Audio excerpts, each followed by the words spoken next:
Praise the Lord! Good morning! Good morning po. Palakpakan naman po natin ng Lord. Happy May 31st to everyone. Welcome to our Sunday worship service. Pwede pa po ba palakpakan natin muli ang Lord sa last day of the month? Naku, paano po ba kaya yung palakpak ng mga nakapag-rest at nakatulog ng mahaba dahil sa long holiday? No? Paano kaya yung palakpak ng mga nakapagbakasyon somewhere, nakagala, naka-staycation? Paano ba yung palakpak ng mga nag-work pero double pay? Paano naman yung palakpak ng nag-work pero routine, normal, pero very thankful pa rin sa Lord? Paano kaya yan? Ako, usapang palakpak po tayo. Kasi alam niyo po, meron pong masayang command sa Bible. In the book of Psalm chapter 47 verse 1, sabi po doon, "Oh, clap your hands, all you people. Shout to God with a voice of triumph." Ito po ay joyful invitation sa bawat isa po. Sabi doon, clap your hands, all you people. Sino po bang mga people of God? Amen. Praise the Lord, di ba? So ito po ay joyful invitation to express our gratitude, our passionate praise and worship sa ating Panginoon. Maaasahan po ba tayo ng Panginoon? Talaga ibibigay natin yung todong palakpak pag sinabi ko pong palakpakan natin ng Panginoon. Kasi alam niyo po, hindi po natin araw-araw ito nagagawa, di ba? Hindi naman tayo nakakapalakpak sa metro o kaya sa workplace, di ba? Only when we gather together ay nagagawa po natin yung todong palakpak. Kaya let's grab this chance, no? When we gather together, ay sabay-sabay tayo makakapalakpak sa ating living God who deserve everything, who deserve all our praises. Amen? Amen po ba yan? For such a time as this, itodo na natin sa Panginoon. Kaya ngayon po, no, as we stand, sasabihin ko na po, sasabayan tayo ng band. Sabay-sabay po nating palakpakan ang ating dakilang Diyos. Let's give a clap offering of praises to our living God. Come on! Clap your hands to Jesus! Hallelujah! Hallelujah! Sige po, let us pray for this worship service. Let us pray in small groups po. Sige po, let's form small groups. And let us dedicate our worship service to our living God. Hallelujah! Hallelujah!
Good morning, church. Let's read Psalms 96, 1-6. Sing to the Lord a new song. Sing to the Lord all the earth. Sing to the Lord, praise His name. Proclaim His salvation day after day. Declare His glory among the nations, His marvelous deeds among all peoples. For great is the Lord and most worthy of praise. He is to be feared above all gods. For all the gods of the nations are idols, but the Lord made the heavens. Splendor and majesty are before Him. Strength and glory are in His sanctuary. Praise the Lord. Hallelujah! Praise God! Handa na ba tayo magpuri sa ating Diyos na buhay? Hallelujah! Ibigay natin ang pinakamalakas na palakpak that God deserves. Hallelujah, Lord! Hallelujah! Tayo umawit ng mga bagong awitin sa ating Panginoon. Sabi sa mga awit 75, lumapit tayo sa Kanya na may pasasalamat sa ating mga puso. Umawit na may papuri sa ating Diyos. Hallelujah! Purihin ka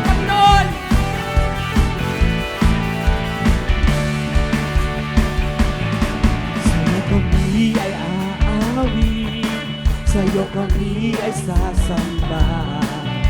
Sa habang panahon, purihin ka. Sa'yo kami ay aawin, sa'yo kami ay sasamba. Sa habang panahon, sa habang panahon, sa habang panahon, purihin ka. Hallelujah! Magpakailanman, O Diyos, pupurihin ka. Magpakailanman, O Diyos, sasambahin ka.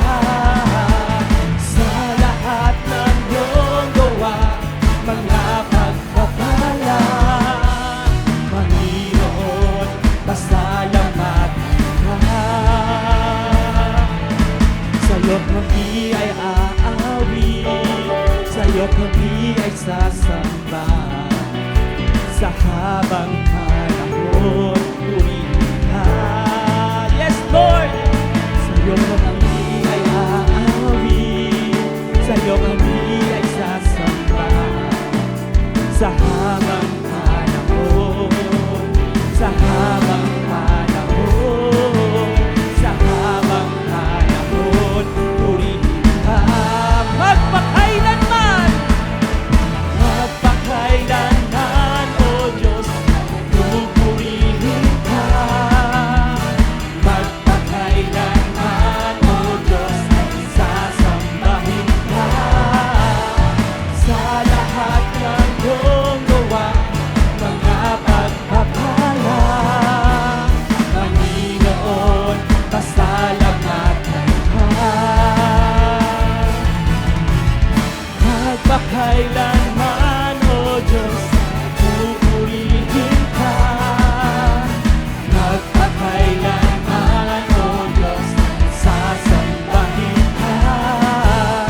Sa lahat ng iyong gawa, mga pagpapala, Panginoon, pasalamatan ka. Hallelujah! Salamat, Panginoon, na kami sa mga oras na ito ay nagpupuri sa iyo, God. Salamat, Lord, sa lahat ng iyong mga gawa. Salamat, Panginoon, sa iyong mga pagpapala, Panginoon. Hallelujah! Sambahin ka, O Diyos! Hallelujah! Magpakailanman! Hallelujah! Magpakailanman, O Diyos, pupurihin ka. Magpakailanman, O Diyos, sasambahin ka. Sa lahat ng iyong gawa, mga pagpapala, Panginoon, pasalamatan ka.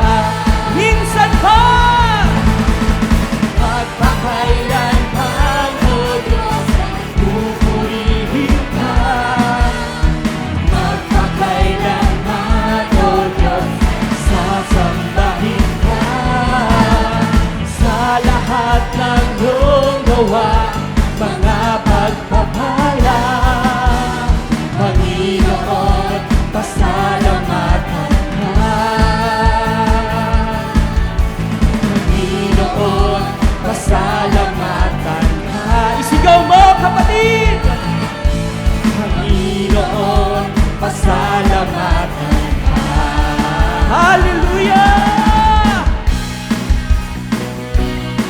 Tunay na kay buti ng ating Panginoon. Amen?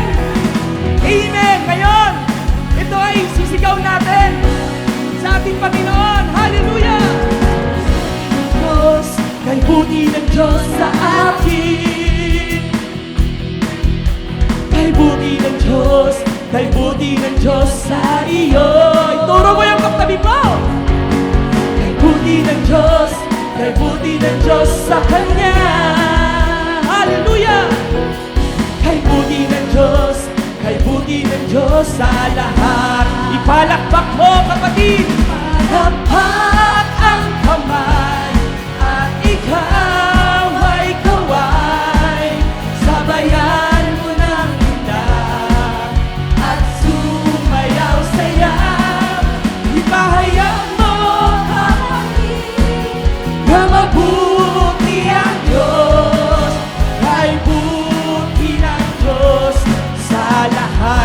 saan pa?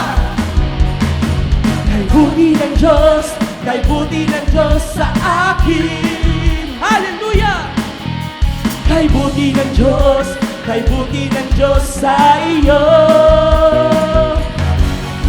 Kay buti ng Diyos, kay buti ng Diyos sa Kanya. Hallelujah! Kay buti ng Diyos, kay buti ng Diyos sa lahat. Ipalakpak mo! Ipalakpak ang kamay at ikaw ay kaway. Sabayan mo ng tinda at sumayaw saya. Ipahayag mo, kapatid, na mabuti ang Diyos. Kay buti ng Diyos sa lahat. Ipalakpak, ipalakpak ang kamay at ikaw ay kaway. Sabayan mo ng tinda at sumayaw saya. Ipahayag mo, hallelujah, na mabuti ang Diyos. Kay buti ng Diyos sa lahat. For the last time, ipalakpak mo, kapatid.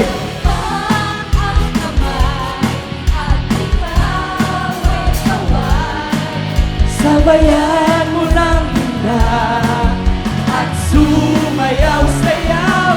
Ipahayag mo, hallelujah, na mabuti ang Diyos. Kay buti ng Diyos sa lahat. Kay buti ng Diyos sa lahat. Kay buti ng Diyos sa lahat. Hallelujah! Purihin ka, Panginoon! Hallelujah! Sambahin ka, Diyos! Hallelujah, Lord! Praise the name of God! Hallelujah! Hallelujah, Lord! We thank you, Lord God, sa iyong presensya sa mga oras na ito. At Lord, patuloy po kami lumalapit at nagpapakumbaba, Panginoon. Patuloy niyo, Lord, na linisin ang aming mga puso, ang aming mga buhay, O God. Sa patuloy, Lord, na pagsamba sa iyo sa mga oras na ito. Lord God, ito ang aming panata, Lord, na kahit anumang sitwasyon, kami ay magmamahal sa iyo, kami ay maglilingkod sa iyo. Lord God, gamitin mo kami, Panginoon. Hallelujah, Lord God. Hallelujah, Lord. Salamat, O Diyos. Salamat, Panginoon.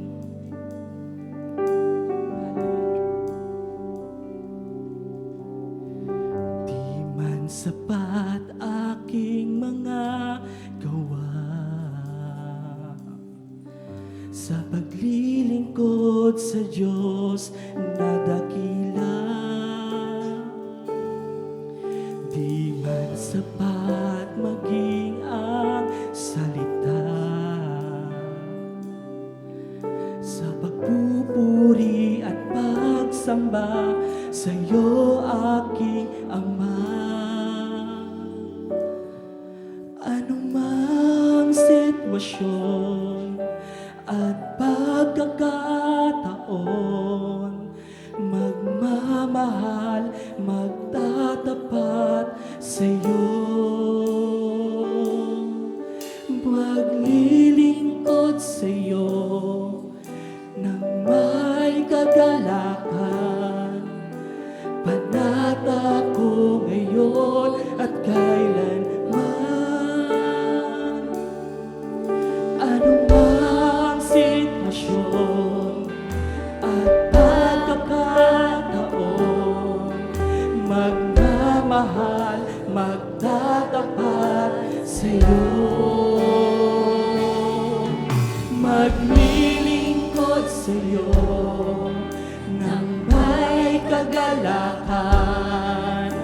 Panata ko ngayon at kailanman, Panginoon.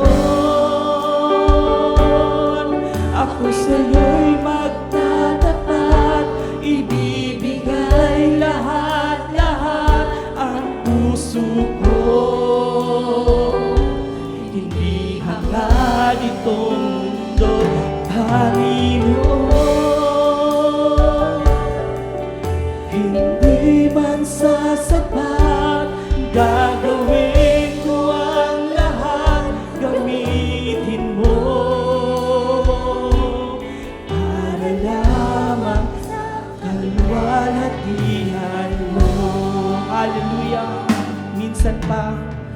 Sa pag-awit natin sa kantang ito, gamitin natin to na ating panalangin sa ating Diyos. Hallelujah.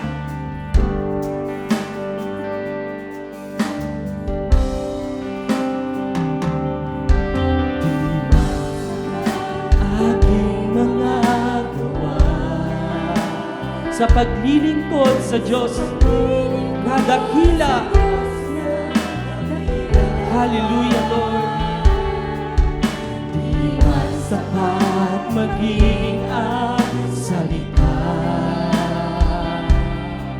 sa pagpupuri at pagsamba sa iyo, aking Ama.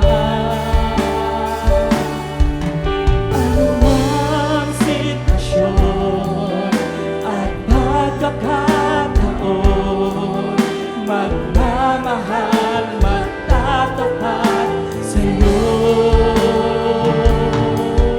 Maglilingkod sa iyo nang may kagalakan. Panata ko ngayon at kailanman. Anumang sitwasyon at pagkakataon, magmamahal, magtatapat sa iyo. Maglilingkod, Panginoon, maglilingkod sa iyo nang may kagalakan. Panata ko ngayon at kailanman. Panginoon, ako sa iyo'y magtatapat, ibibigay lahat-lahat ang puso ko. Inihangan itong mundo, Panginoon. Hindi man sasapat, gagawin ko ang lahat, gamitin mo para lamang sa kalwat-hatian mo, Panginoon.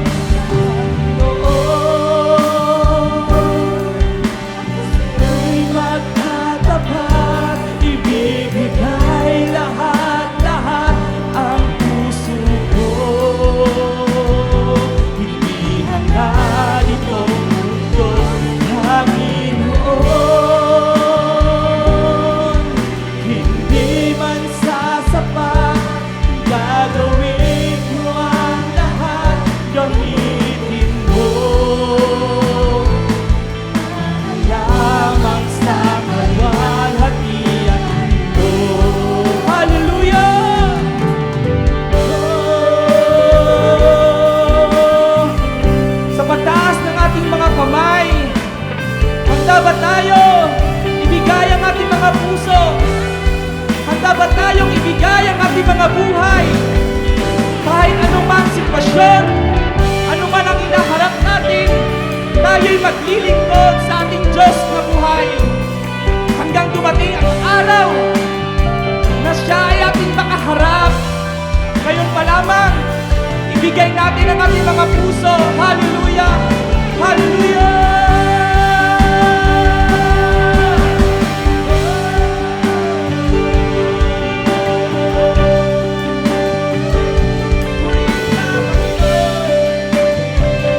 Hallelujah! Hallelujah! Hallelujah! Come on, let's worship our King, the King of Kings and the Lord of Lords. Hallelujah! Purihin ka, sambahin ka, Panginoon. Anumang sitwasyon, kami magmamahal, kami magtatapat sa iyo. Hallelujah, Lord.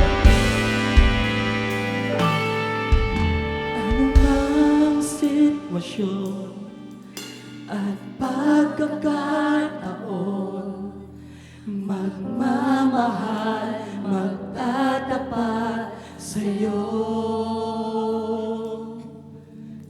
Maglilingkod sa'yo nang may kagalakan. Panata ko ngayon at kailanman. Sigaw mo, kapatid. sitwasyon at pagkakataon, magmamahal, magtatapat sa'yo, maglilingkod sa'yo nang may kagalakan. Panata ko ngayon at kailanman. Ikaw ang tunay na Diyos, ika'y walang katulad, ika'y nag-iisa, ikaw lamang, wala nang iba. Sa'yo ang aming awit, dinggin ang aming tinig, isisigaw sa buong mundo. Ikaw ang tunay na Diyos, ika'y walang katulad, ika'y nag-iisa, ikaw lamang, wala nang iba. Sa'yo ang aming awit, dinggin ang aming tinig, isisigaw sa buong mundo. Hallelujah! Ikaw ang tunay na Diyos, ika'y walang katulad, ika'y nag-iisa, ikaw lamang, wala nang iba. Sa'yo ang aming awit, dinggin ang aming tinig, sisigaw sa buong mundo. One more time, church. Sing praises to the Lord. Ikaw ang tunay na Diyos, ika'y walang Oh, hallelujah, Jesus. ika'y nag-iisa, Tunay ngang wala kang katulad, O Diyos. Come on, church. Let's sing praises. Oh, hallelujah. dinggin ang aming tinig, Sisigaw sa buong mundo. One more time, church. Sing it out loud. Sing your hearts out for the Lord. Oh, Jesus. ika'y walang katulad, ika'y nag-iisa, ikaw lamang, wala nang iba. Sa'yo ang aming awit, dinggin ang aming tinig, sisigaw sa buong mundo. Sisigaw sa buong mundo. Sisigaw sa buong mundo. Oh, hallelujah. Tunay ngang dakila ang ating Panginoon. Let's give the Lord the best clap of praise. Hallelujah. Oh, Jesus, Lord. Oh, shout the name of Jesus in this place. Oh, hallelujah. Sing praises. Come on, clap your hands to the Lord. Let the heavens hear. Oh, hallelujah. How good our Lord is. Let's praise Him. Praise the beautiful name of Jesus. Oh, hallelujah. Despite and in spite of the things that are happening, let's just praise. Let's just exalt the name of Jesus. Hallelujah. Oh, hallelujah, Jesus.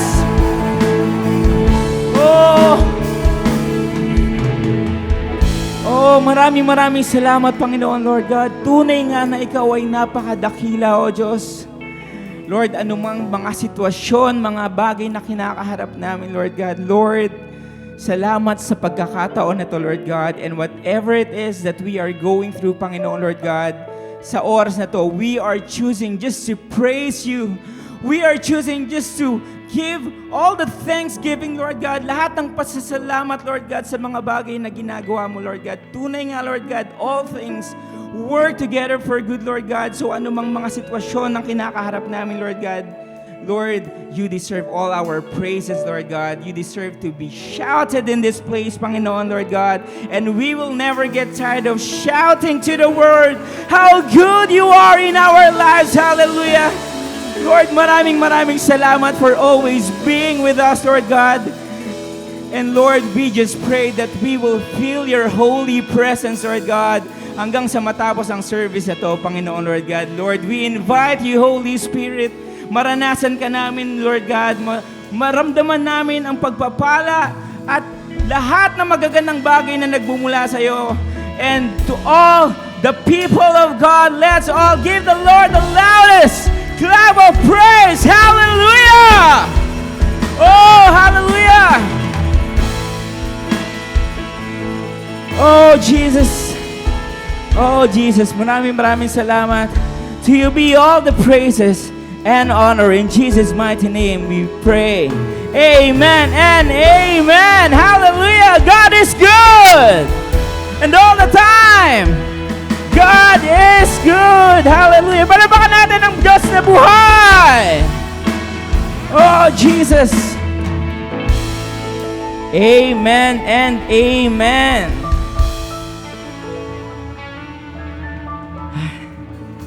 O, hinga muna tayo ng konti. Sarap magpuri sa Panginoon, tama ba? Amen. It is really a time na lagi natin itong sinasabi, di ba?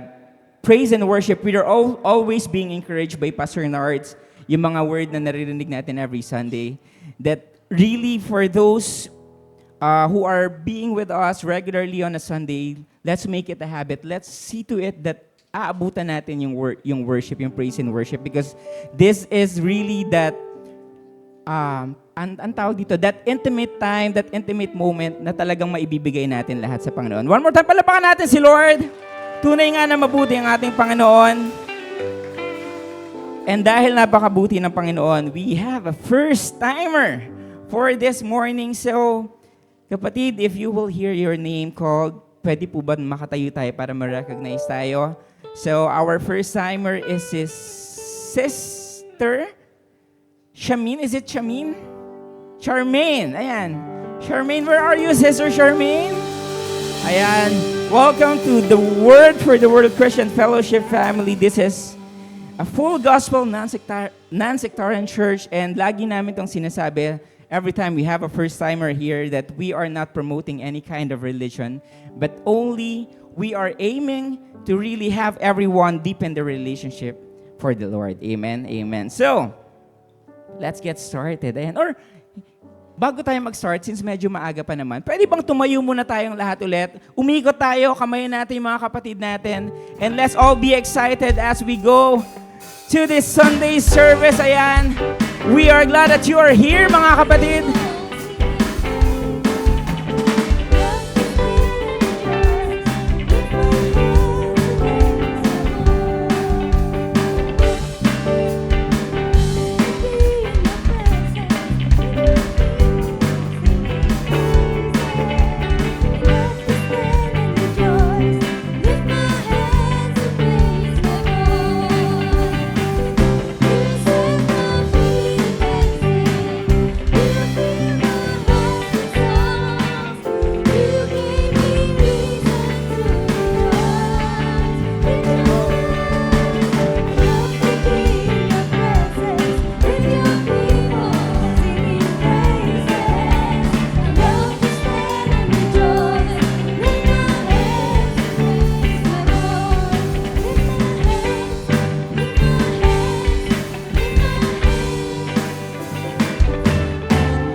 Hallelujah. Again, God is good. And all the time, God is good. So, this is the last Sunday for the month of, anong month na ba tayo? May. For the month of May. Ayan, nawawala na tayo sa tumatanda na talaga. So, this is the last Sunday for the month of May, and this is an understatement kapag sinabi ko that for the whole month, we really heard a lot of encouraging preachings about our theme, di ba? So our theme for this month, di ba? We are all called for such a time as this. So I'm so excited to really share for this Sunday morning. Actually, sino dito yung mga na nag-attend nung midweek natin? Nung ako yung nagturo. Ayan, pero taas ang kamay yung mga nandun. Ayan, I can see a lot of familiar faces. So, after nung midweek service na yon, I actually approached Pastor Nerd. Sabi ko, Pas, pahinga muna sa May 31.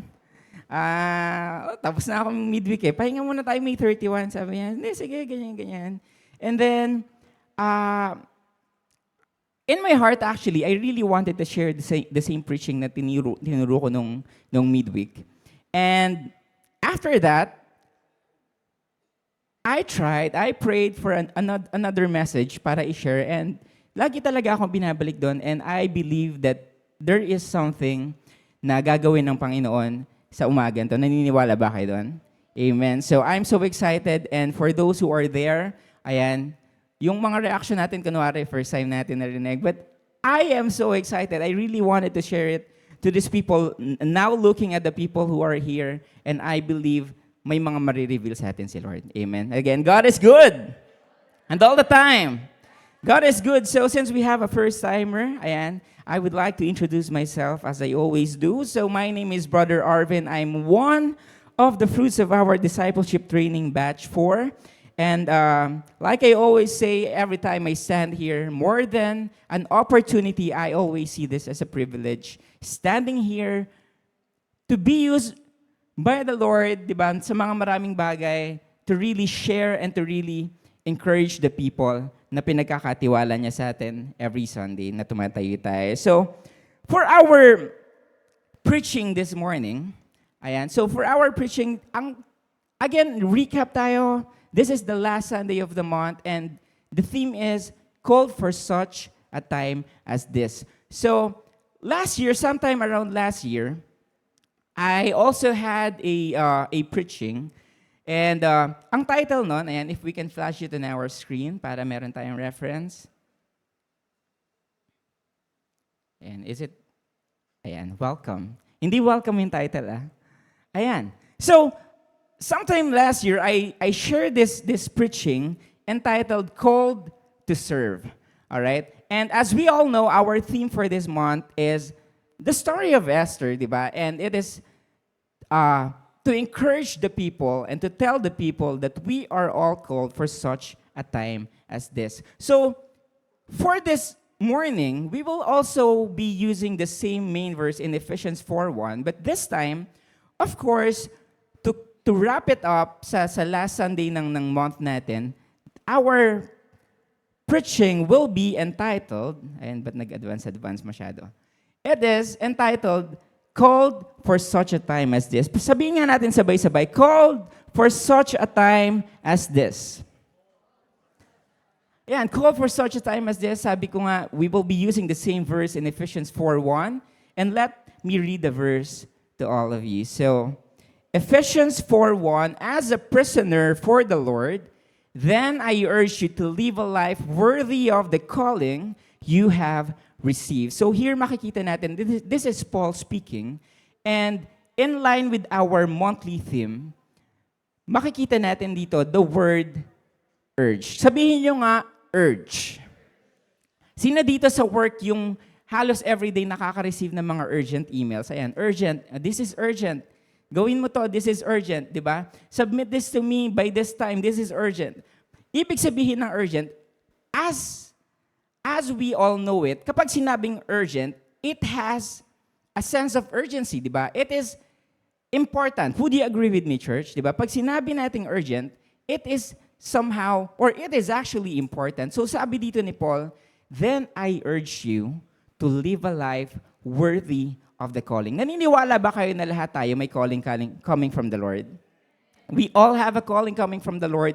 And not only today, but this month, every Sunday, every midweek, paulit-ulit tayong ini-encourage that this is the time. This is actually the time. We are all called for such a time as this. Are you excited for the word? Amen. Palapakan natin si Lord one more time. So Ephesians 4:1, called for such a time as this. So, talking about calling, ano ba yung calling na sinasabi dito? Kasi usually, di ba, if we hear the word calling, most of the time we associate it sa mga bagay na ginagawa natin. Di ba? If we have some nurses congregation, if may mga nurses tayo dito, di ba, lagi natin naririnig, I am called to do this. I am called to be a good nurse, di ba? I love what I'm doing. I feel that I'm called to be a lawyer. Ayan, kung meron mga lawyer dito, I'm called to be a manager, to lead people. So, lagi nating ina-associate siya sa mga professional na ginagawa natin. So, it is a higher calling.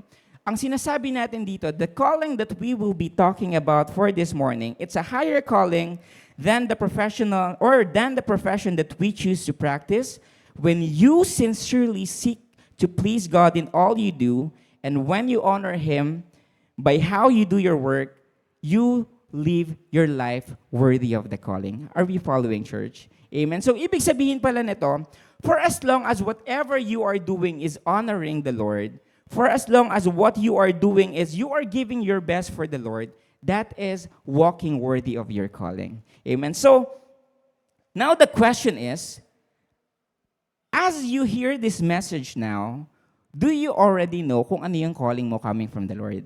Meron pa ba dito na parang, until now, hindi ko pa alam, Brother Arvin, ano yung calling ko. Until now, I think I have a calling, but I'm not sure. Until now, I don't think I have a calling. If we are those kind of people, as we listen to this word is for you. That's why I'm so excited, because I pray that as we go through our study points, magiging malinaw sa atin na lahat tayo tinawag ng Lord, lahat tayo may pagkakatawag, and we are all called to really respond to that calling. Amen? Amen. So, for our focus, di ba? So, this is the story about Esther. So, sabi ko nga kanina, by this time, marami na tayong narinig ng mga preachings about Esther, about the book of Esther. So, same with nung sinabi ko nung midweek service, for those who have yet to really read, ponder dun sa mga chapters ng book of Esther, I encourage you to do so. Maikli lang naman yon, few chapters, and let's just have a recap. Since this is the final Sunday of the month, recap lang tayo. So, alam na natin yung main character natin for this month, who is Esther. So, Esther is a Jewish lady, di ba? She's Jewish. And sino yung cousin ni Esther? Si Mordecai. So, that's another character. So, ang nangyari dito, as we all know, just for those na hindi pa masyadong familiar dun sa story, di ba? So, ang nangyari dito is, there's one king, si King Xerxes. He is the king of Persia during the old times. And King Xerxes, on his third year, nagpatawag siya ng isang big feast, ng isang banquet. It lasted for 180 days, napakahabang feast. And then after nun, King Xerxes has his queen, and that is Queen Vashti. Ayan. So Queen Vashti, ang nangyari dito is, kung 180 days yung banquet ni King Xerxes, si Queen Vashti held her own feast or banquet that lasted 7 days. So sino dito yung may mga asawa na? Can I see a raise of hand? Ayan. So, asan yung mga lalaki? I want to see the hands of those guys, yung mga husband. I have a tip for you. Kapag meron kayong gusto, pagbigyan nyo rin yung asawa nyo. Di ba? Tignan mo yung nangyari kay King Xerxes. 180 days yung banquet niya. Gusto din ni Queen Vashti mag-held ng own para sa mga ladies. Pinagbigyan niya. Kasi recently, si Brother Arvin, meron akong isang sobrang gustong-gusto na material, let's say material na reward, yung parang I deserve this na moment ni Brother Arvin. Ayun na, nabili ko na. Medyo mahaba-habang usapan yon. Tapos, kinabukasan, may gusto yung wife ko, si Joy. Alam mo, ginawa ko, sige lang, bili mo yan, sige, kunin mo lang yan. Pagbibigyan natin, because that's how we do it. Kapag gusto mong may gawin, you let your queen do her thing as well. And that's exactly what happened here. Si King Xerxes, he held his 180-day-long banquet, and in return, pinagbigyan din niya si Queen Vashti to have her own banquet, intimate banquet with the ladies naman. And what happened after that? During the last days of the banquet ni King Xerxes, of course, first, you will ask, bakit ganun kahaba yung banquet ni King Xerxes, di ba?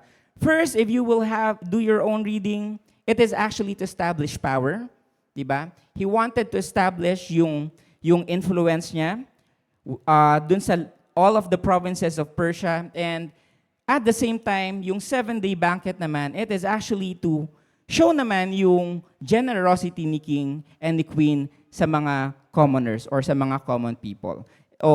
And to cut the long story short, so what happened during the latter days? Nung medyo nakarami na ng inom si King Xerxes, gusto naman niyang i-flaunt yung queen niya, di ba? He wanted to show how beautiful his queen is sa mga leaders, sa mga closest circle niya. And what happened is Queen Vashti did not agree. Ayaw niya. So what happened is, na-upset si King Xerxes. He received advice from the people, from yung mga leaders niya, na sabi niya, hindi pwede ito. Kasi if you will allow this to happen, it will give an impression to other ladies or to other women in the provinces na pwede palang ganun-ganunin yung king. So, ang ginawa ni King Xerxes is, inalis niya sa pagiging queen si Vashti. And there comes the character of Esther. As we all know, di ba, si Mordecai, the cousin of Esther, she pushed Esther to join like a mini pageant, not a mini pageant, but it's actually a pageant where all of the provinces, 127 provinces, ipapadala nila yung mga parang pambato nila. And for the province of Esther, it is Esther na pinadala. And as we all know, si Esther yung napili ni King Xerxes. And we will cut the story there. Amen. So, what happens next? So, for our first point, sabi nila, going back to our topic about calling. So, what is the first step when we talk about calling? It is actually to recognize. Can we all say recognize? You have first to recognize that you have a calling coming from the Lord.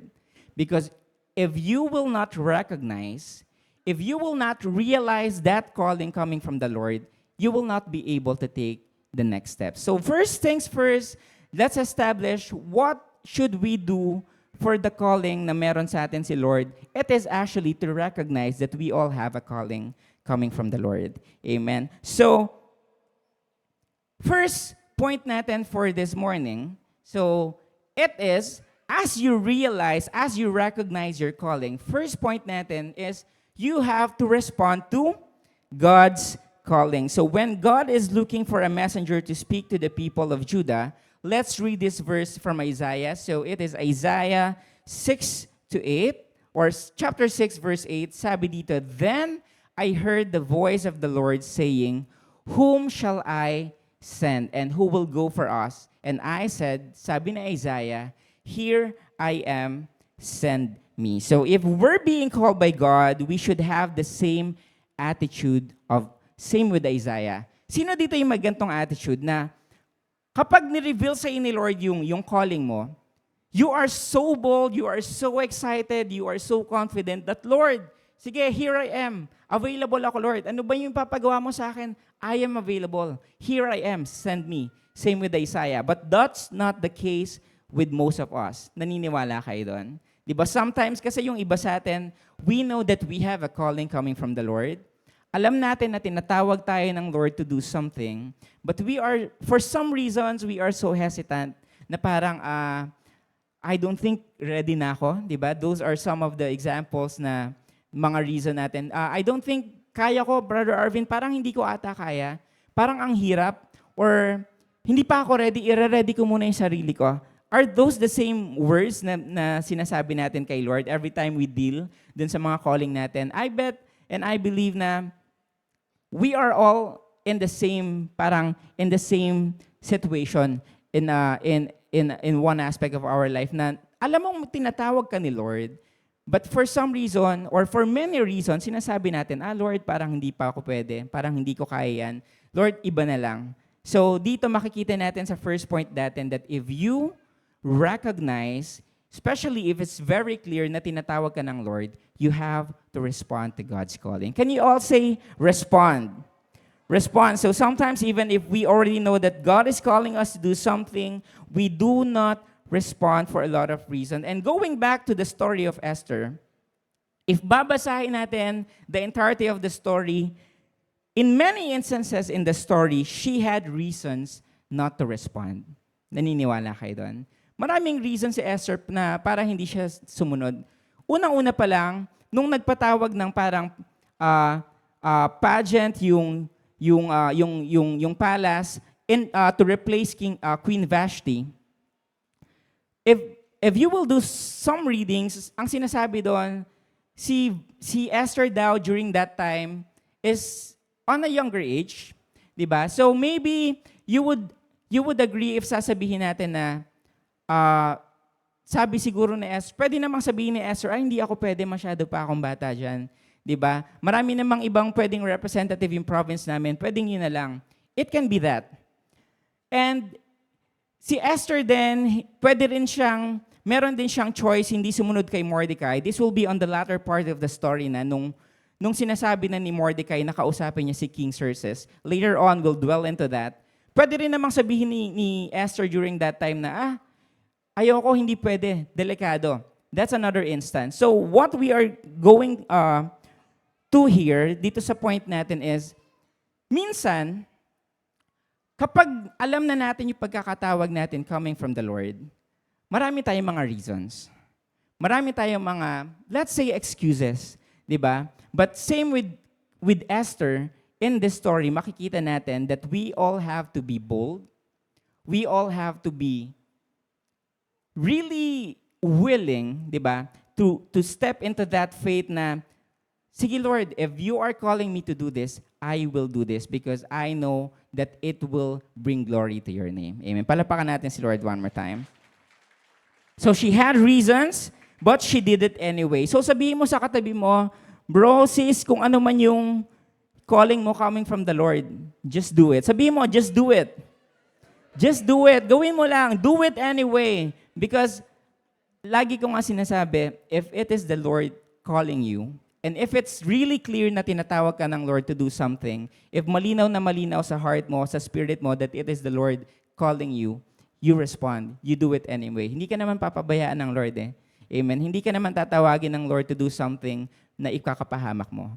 Amen. So if you know, if you have recognized that you have a calling coming from the Lord, you do it anyway. Despite and in spite of all the circumstances, despite and in spite of the things that you think is hindi mo kaya, you think is kulang sa'yo, gawin mo pa rin because it will give glory to the name of the Lord. Amen. Amen. So, next point natin is, God doesn't call the qualified because He qualifies the called. So, basahin naman natin dito some of familiar mga lines ng mga Bible characters natin dito. Sabi ni Jeremiah, I cannot speak for you, I am too young. Yan yung mga naging excuse ni Jeremiah during that time. And si Sarah naman, will I really have a child now that I am old? Ano pa yung mga familiar lines ng mga Bible characters natin? Di ba si Gideon, hindi ako pwede, Lord, because I am the least or my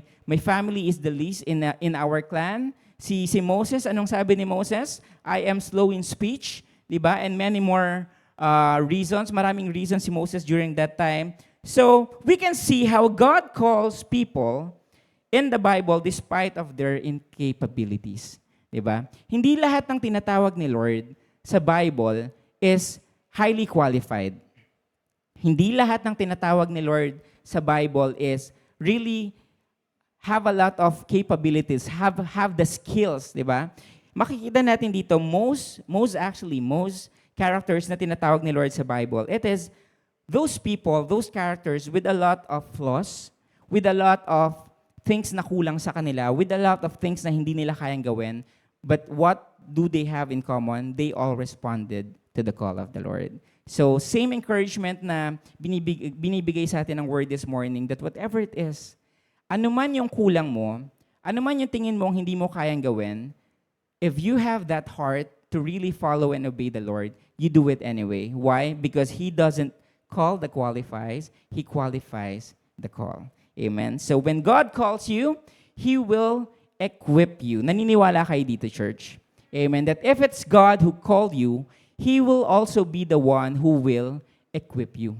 Kasi sometimes, alam nyo ba, kaya nagiging mahirap yung calling when we talk about that topic of calling. Kaya nagiging mahirap kasi hindi naman siya palaging ideal sa sitwasyon natin. Most of the time, kapag tinawag tayo ng Lord, it is maybe we have to give up something big. Maybe meron tayong mga plans na parang personal plans na kailangan hindi nating ituloy if we really want to obey yung calling ng Lord. It happens. That's why it's difficult. Diba?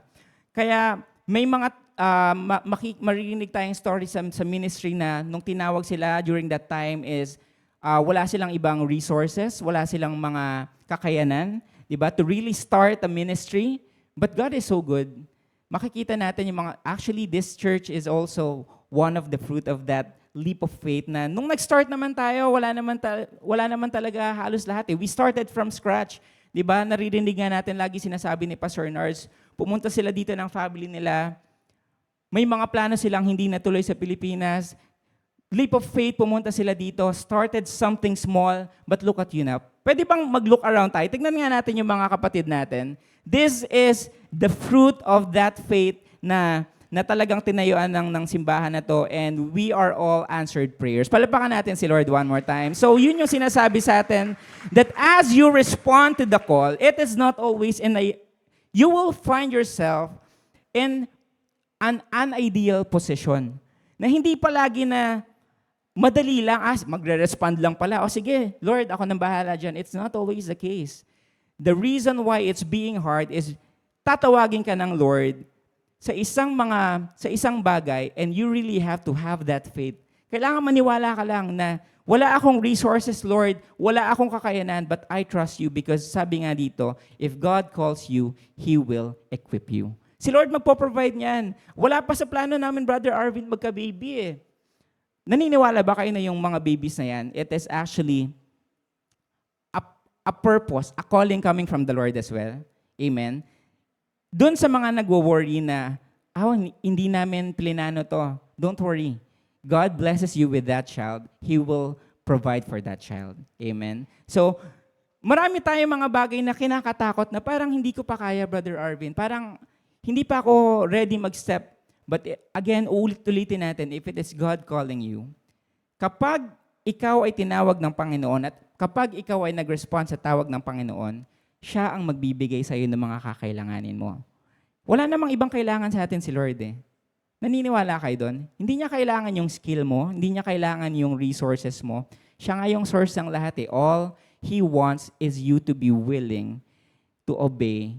And once you do that, siya ang bahala sa mga kakailanganin mo. Palapakan natin si Lord. Hebrews 13:21, sabi dito, He will equip you with every good. Sige, flash natin sa screen.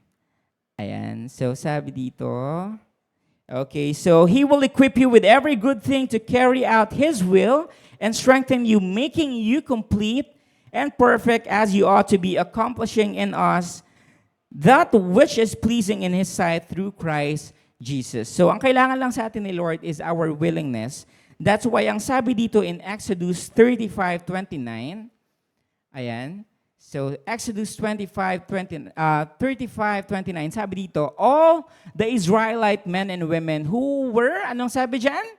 Willing, brought to the Lord free will offerings for all the work of the Lord through Moses had commanded them to do. So, magaling ka ba? Hindi ka magaling? Okay lang yon. Wala ka bang resources? Okay lang yon. Anong kailangan ng Lord? You just have to be willing.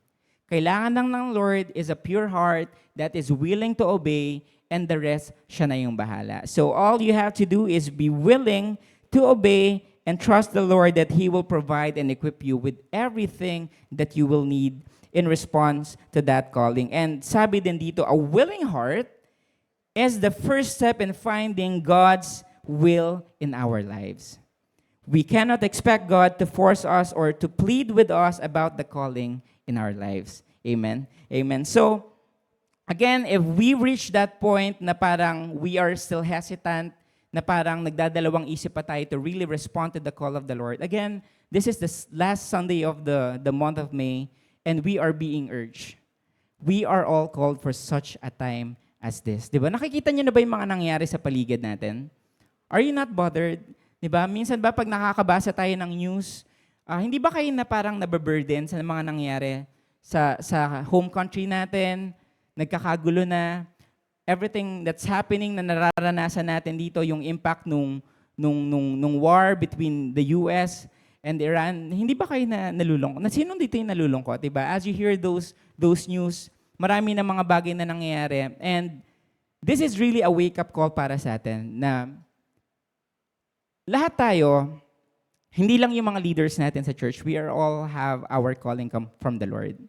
And as we cap this month with this preaching, I pray that this will really leave an encouragement para sa ating lahat na hindi ka lang basta tinawag. Tinawag ka ng Lord para sa mga pagkakataon na ganito. Amen. So if you are someone na parang medyo naglalaylo pa tayo, parang hindi pa natin masyadong nafe-feel yung urgency, this is the reminder for everyone. We are all called for such a time as this, and we have to respond to the calling. Hindi next week, hindi next month, we have to respond now. Amen. Palpakan natin si Lord one more time. You have to respond now, and if you are thinking, sige, how can I respond? Parang wala naman ako nakikitang role na pwede sa akin sa simbahan. Diba? So, most of our brethren here, meron na tayong mga ministry, but for some, wala pa tayong mga kinabibilangan na ministry. So, yung iba siguro sasabihin, saan kaya ako pwede? Hindi ko pa kasi alam, Brother Arvin, kung saan ako pwede. This next point is for you because ang sabi dito, God's calling is not only inside the ministry. Naniniwala kayo dito? Amen. Hindi naman pag sinabing calling is kung anong role mo sa church. Ang mga tinawag ng Lord, hindi lang naman yung mga preachers. Ang mga tinawag ng Lord, hindi lang naman yung mga worship leaders, di ba? Hindi lang naman yung mga nasa ushering, hindi lang naman yung nasa multimedia, hindi lang doon nakasenter yung pagkakatawag ng Panginoon. So most of the time, we associate calling to our role in the church. God's calling covers many areas, not just service within a church building, and it is a holistic vocation to honor Him through work, family, community, turning daily tasks from business, education, and homemaking into sacred moments of worship. So, ang sinasabi dito, mga kapatid, is anything that you do, if it is being a form of worship, it is your calling. Hindi ka man tumatayo sa simbahan, hindi ka man nagagamit sa simbahan natin, though we are still encouraging everyone na maging part ng mga ministries natin. But if, as you hear this word this morning and wala ka pang kinabibilangan, okay lang yan because ano bang ginagawa mo ngayon? Are you focused sa family mo? Meron ba dito mga housewife, housebonds, ganyan? Diba? If you are someone na yun yung role mo sa ngayon, maybe that is your calling. And you do your best in that calling. Amen? Kung saan ka tinawag ng Lord, kung ano yung role na tinatayuan mo sa ngayon, hindi man yan sa loob ng ministry, you give it your best. Give it your best and make sure that whatever you do, you honor the name of the Lord. Because sabi nga dito sa 1 Corinthians 10:31, so whether you eat or drink or whatever you do it for the glory of God. So sabi dito, whatever, ano ba pag sinabing whatever? Kahit ano, di ba? Medyo extreme pa nga yung sinabi dito sa verse, whether you eat or drink, kahit kumain ka lang, kahit uminom ka lang, you do it for the glory of God, and that is being worthy of your calling. Amen. So ano man yung mga ginagawa mo ngayon, meron ba dito, I remember, I want to share this one. So, nung nakapag-share ako sa isang outreach natin sa Dubai South, meron tayong isang kapatid doon na mag-for good na. And I'm sorry, hindi ko na-remember yung pangalan kasi first time ko rin din na-meet si sister. Pinag-pray namin siya nila pastor nung buong church. And ang nag-stick sa akin doon, siya daw yung laging tagaluto. Siya yung laging tagaluto doon sa South every time. Kasi after nung nung service nila, meron sila laging potluck, meron silang kainan. And yun daw yung lagi niyang ginagawa. And as we are praying for that kapatid natin, I'm really looking at her, tapos tinitignan ko siya. She's really in tears. Talagang mabigat sa kanya na umalis. And I really felt na kung ano yung ginagawa niya for the church, sinasa puso niya talaga. Amen? So, makikita natin doon, nagpipreach ba si sister? Hindi ko pa siya nakita nag-preach anytime, di ba, sa mga services natin. Hindi ko pa siya nakita nag-back up, but anong role niya? Yung tagaluto siya dun sa church, and she did great on that role. Anong sinasabi natin dito? Ano man yung mga role na ipinagkatiwala sa ng Lord, galingan mo. Ano man yung mga role na binigay sa atin ng Lord, lagi mong i-check yung heart mo. Am I doing it for the Lord? Because if you are doing it for the Lord, you are giving glory to His name. Palapakan natin si Lord one more time. And let's see one example in the Bible. So, sino dito yung familiar sa story ni Ruth? Ayan. So, si Ruth, as we all know, wala naman pagkakatawag si Ruth na parang katulad kay Moses sa burning bush, di ba? Wala namang ganong story if nabasa niyo yung story ni Ruth.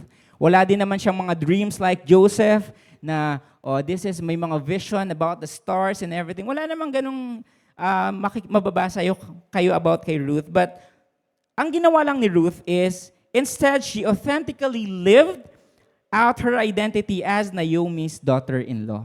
Naging mabuti lang siyang daughter-in-law kay Naomi. Kaya nga sabi pa niya doon sa isang verse doon, mababasa niyo doon, "Where you go, I will go, and where you stay, I will stay. Your people will be my people, and your God will be my God." Yun lang yung ginawa ni Naomi. Wala na siyang ibang ginawa. The result was the lineage of Jesus. Doon sa mga hindi nakakaalam, that instance, doon sa ginawa ni Ruth na yon, siguro, sa surface, parang sa outside, parang feeling natin, sige, naging mabuting daughter-in-law, ganun-ganun lang yon. But if you will actually go deep dun sa story, nag-continue yung lineage ni Jesus through Ruth and si Boaz. Boaz, yung husband na na-meet niya dun sa land kung saan niya sinamahan si Naomi. Are we following? So makikita natin dito how our small decisions, we think small decisions, how our yung mga role na ginagampanan natin, na akala natin wala lang, it can actually lead to something bigger. Amen? So yun yung sinasabi sa atin dito na if ikaw, ang tingin mo sa sarili mo, wala kang pagkakatawag kay Lord just because hindi ka tumatayo sa simbahan, think again. Whatever you are doing now, give it your best and give glory to the name of the Lord. Amen. Palapakan natin si Lord one more time. So our calling doesn't always have to be like Moses. Sabi nga natin kanina, you can serve your calling and purpose just by being the best of who you are on the role that God has given and entrusted you. So sabi din dito, from our authentic being calling comes our uniquely calling or personal doing calling from the Lord. Amen. And another story, si David, if we hear the name David, di ba, most of the time, ang calling na maiisip natin, if you hear the word calling in David, ang ina-associate natin yan as yung being king of Israel ni David. One of the greatest kings ng Israel, and yun yung na-associate natin sa kanya. But what we don't know, David discipled and equipped his son. Sinong son ni David? Si Solomon. So Solomon eventually became king of Israel as well. So Solomon, for his eventual calling, God told David that Solomon would be the one to build the temple. So just to put it in context, and Solomon would succeed David as king. So David, ang ginawa ni David, he encouraged Solomon, na makipaggera, na maging prepared to be a mighty king.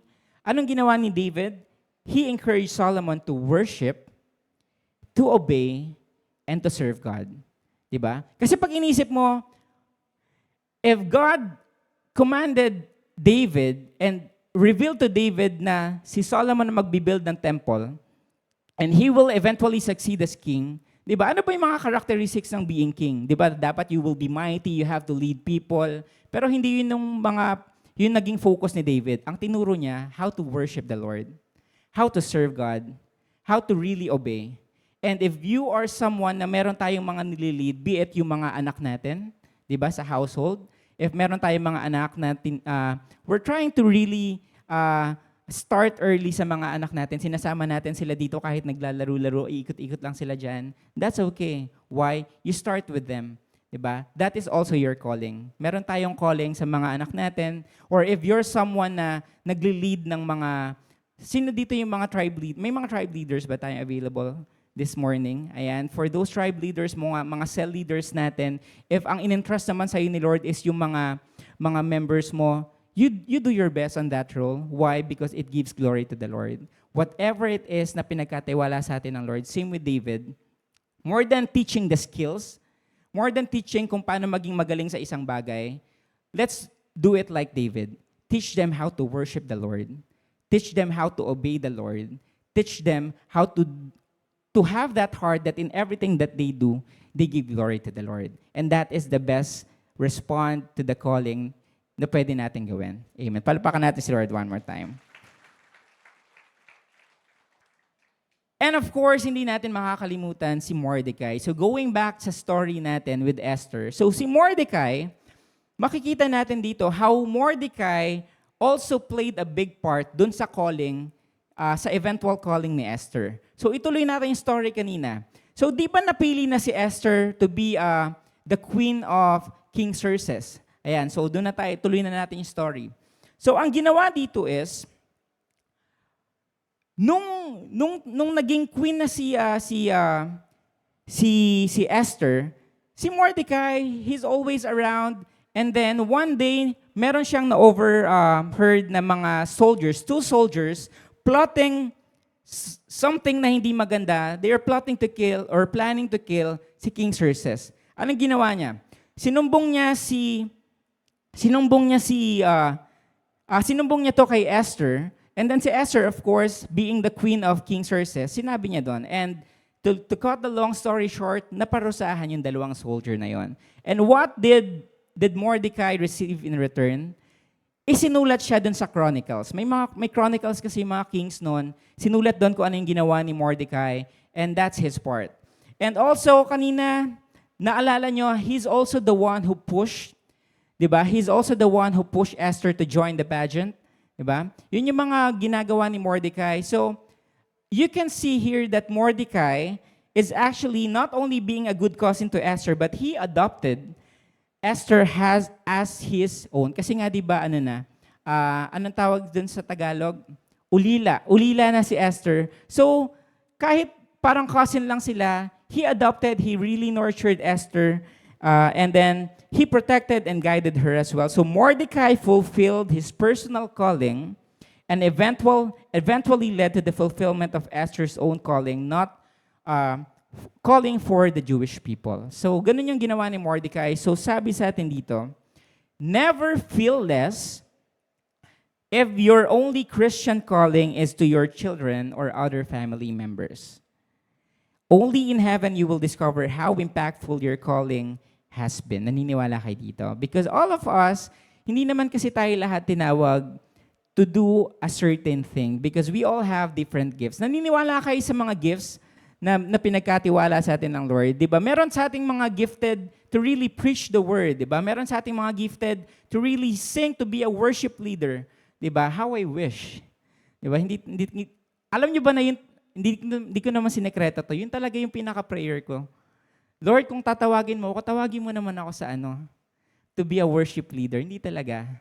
Ayan. So kung kayo, meron din kayong heart na ganon, tanggapin niyo na lang din, hindi talaga doon. Kidding aside, so iba-iba kasi tayo ng gift. Kaya nga sabi sa atin dito, Romans 12:6-8, basahin natin, we have different gifts according to the grace given to each of us. If your gift is prophesying, then you prophesy in accordance with your faith. If it is serving, then you serve. If it is teaching, then teach. If it is to encourage, then give encouragement. If it's giving, then give generously. If it is to lead, do it diligently. If it is to show mercy, do it cheerfully. So makikita natin dito kung ano yung calling na binigay sa iyo ng Lord, 'di ba? You do it. You give your best so that be the best of what you can in that role. Diba? Naalala ko tuloy kanina si Sis Amy, inaabutan niya ako ng mic kanina nung magsisimula na yung praise and worship natin. Kala ko pinapakanta niya ako. Sabi ko, kakanta, hindi daw. Pang pastoral daw mamaya. So, iba-iba tayo ng gifts. If yung gift mo is iba sa mga nakikita mo, okay lang yon. Wala namang pagkakatawag na mas kesa sa isa. Naniniwala kayo doon? Hindi naman porket siya kumakanta, mas mataas yung calling niya sa'yo na ikaw nagkasama ka ng ushering team. Pantay-pantay lang yon.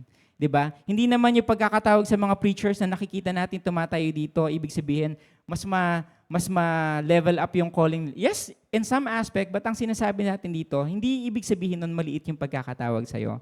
Whatever calling na meron ka, pantay-pantay tayo sa Lord. And all you have to do is have the willing heart to obey and give glory to His name. Amen. Palapakan natin si Lord one more time.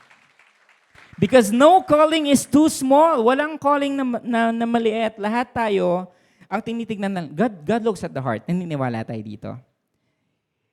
Pwede kang magaling sa isang bagay pero wala yung heart mo doon and it will not please the Lord. But if you have the heart, kahit simple lang yung ginagawa mo, kahit simpleng nag-good morning ka lang sa kapatid mo na dumating, kahit simpleng kinamayan mo lang si Sister Charmaine na first-timer natin kanina, and you do it wholeheartedly, gusto mo talagang iparamdam yung pagmamahal ng Lord, God is pleased with that action. God is pleased with that gesture.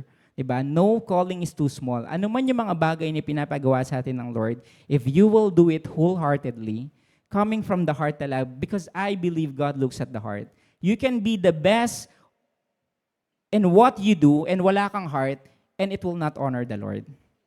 Pwede kang ikaw ang pinakamagaling kumanta, pwedeng ikaw ang pinakamagaling tumayo dito, pwedeng ikaw ang pinakamagaling sa opisina nyo, ikaw ang pinakamagaling sa company nyo, but if your heart is not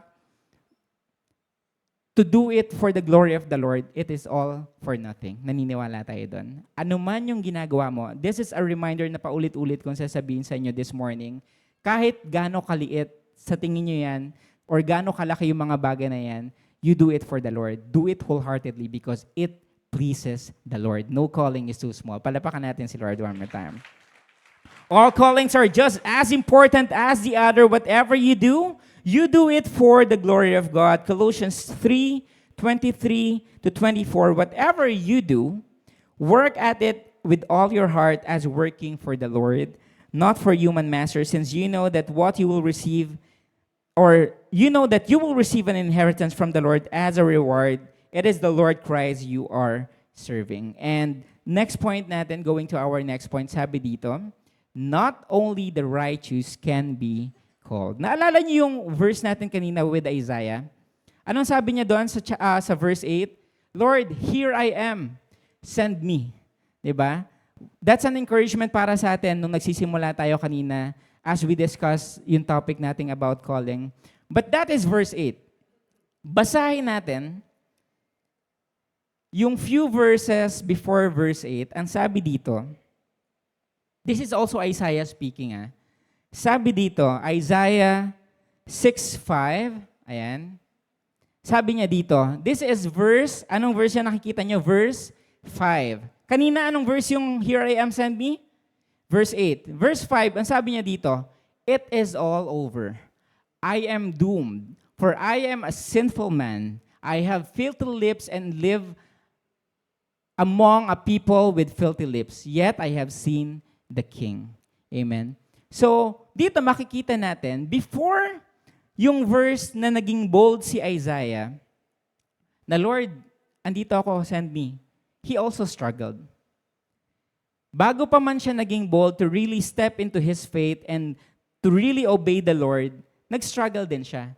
Nabasa natin dito, di ba? Kasi minsan, this is the same situation na meron tayo, na parang feeling natin, parang napakadumi natin para to really serve the Lord. Parang, Brother Arvin, hindi ko nakikita yung sarili ko kasi marami pa akong mga dinidil sa Lord.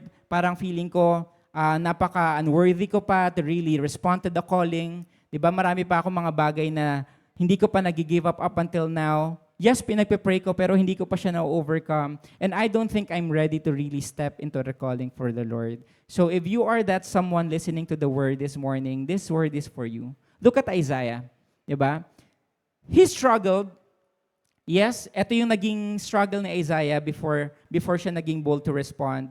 And this is the exact same situation na meron tayo. Feeling natin, hindi tayo karapat-dapat. Amen? Meron ba dito mga ganon?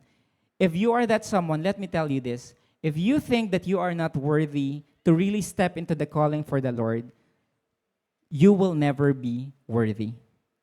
I hate to break that to you. Hindi tayo magiging kailanman worthy sa pag-respond sa tawag ng Panginoon. We will never be ready. We will never be worthy. Why? Because we have a sinful nature. And only through Christ Jesus, you will be worthy. So if feeling mo makasalanan ka pa, if feeling mo hindi ka pa ready na tumayo sa harap ng Panginoon, all the more na kailangan mong lumapit. Why? Because if you will only depend it on your works, kahit anong charity yung gawin mo, hindi ka magiging worthy.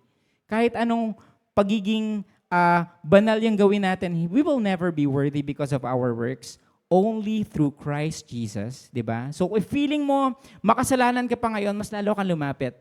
Kasi as you do that, the righteousness of Christ Jesus will cover you. And when you respond to the calling for the Lord, ang righteousness na makikita na, hindi yung righteousness mo, but it is the righteousness of Jesus Christ. Amen. Palapakan natin si Lord one more time. So if we talk about righteousness, none of us will be worthy to be called if we are only made righteous, because we are only made righteous through Christ Jesus. Romans 3:23 says, "For all have sinned and fall short of the glory of God, and if we claim to be without sin," sabi sa 1 John 1:8, "we deceive ourselves and the truth is not in us." Kasi ang misconception, especially dun sa mga bago pa lang sa faith, akala nila kapag Christian ka na or kapag na-born again ka na, is it makes you more righteous. Diba? Though yes, by principle, it made you more righteous because it's now the righteousness of Christ Jesus in you. But akala nila parang mas righteous na ako, mas mabait na ako, hindi na ako masyadong magkakasala, hindi na ako magkakamali. Yung ina-apply natin yung verse na the old is gone, the new has come, di ba? Na parang feeling natin we are a new creation na hindi na tayo para katulad nung dati pang tayo. But ang nagiging misconception is, akala natin mas nagiging righteous tayo because of our works. Kasi mas mabait na ako ngayon, hindi na ako nag-iinom, hindi na ako nagmumura, di ba? We all base it na mas righteous tayo kasi mas righteous na yung mga ginagawa natin. Are we following? Not realizing na kaya lang naman tayo naging righteous is because nasa atin na si Jesus. Diba? Hindi dahil nagiinom ka dati, hindi ka na nagiinom ngayon, mas righteous ka na. Though, if you will be technical, yes, pero ang sinasabi sa atin dito, it's not by our works, mga kapatid, diba? Hindi sa mga bagay na ginagawa natin na, tumutulong kasi ako sa simbahan, tinulungan ko yan, ganyan. It's not by our works. We are all righteous only because of Christ Jesus. So, if you are someone na feeling mo hindi ka pa ready mag-respond sa pagkakatawag ng Panginoon, have this prayer. Sabi dito sa Ezekiel, sige, basahin natin sa Ezekiel. Sabi niya dito, Ezekiel 36:26, "And I will give you a new heart and a new spirit I will put within you, and I will remove the heart of stone from your flesh and give you a heart of flesh." So if feeling mo hindi ka pa karapat-dapat sa pagkakatawag mo for the Lord, have this prayer and say it to the person next to you, transform. Say transform. Pray to the Lord that He will transform you. Lord, mahina pa ako sa gantong bagay. Alam ko na may pagkakatawag ako sa inyo, but napakahina ko pa dito, Lord. Pray to the Lord that He transforms you. Pray to the Lord na kung ano man yung bagay na nag-struggle ka pa, Lord, kasi di ko talaga maiwasan mag-chismis-chismis, Lord eh. Diba? Kaya kang baguhin ng Lord, maniwala ka sa akin. Diba? Or yung mga bisyo mo na siguro hindi nakikita ng ibang tao sa simbahan, but you know, wala tayong maitatago sa Panginoon. If you know that you're still doing something na hindi ka lugod-lugod sa Panginoon, diba? You not to other people, you deal it with the Lord directly. Lord, alam ko hindi tama to. Transform me. So I can be more ready sa mga bagay na gusto mo pang ipagawa sa akin. Amen. So let's have this prayer. Next time na medyo magkakaroon tayo ng quiet time with the Lord, have this prayer. Ano yung mga bagay na feeling mo makes you feel na hindi ka worthy para tumayo sa pagkakatawag ng Panginoon? If you can think of those things, you deal that in prayer. Lord, whatever it is that I'm struggling with, I trust you and I know that you have the power to transform me from glory to glory. Amen. Palapakan natin si Lord one more time.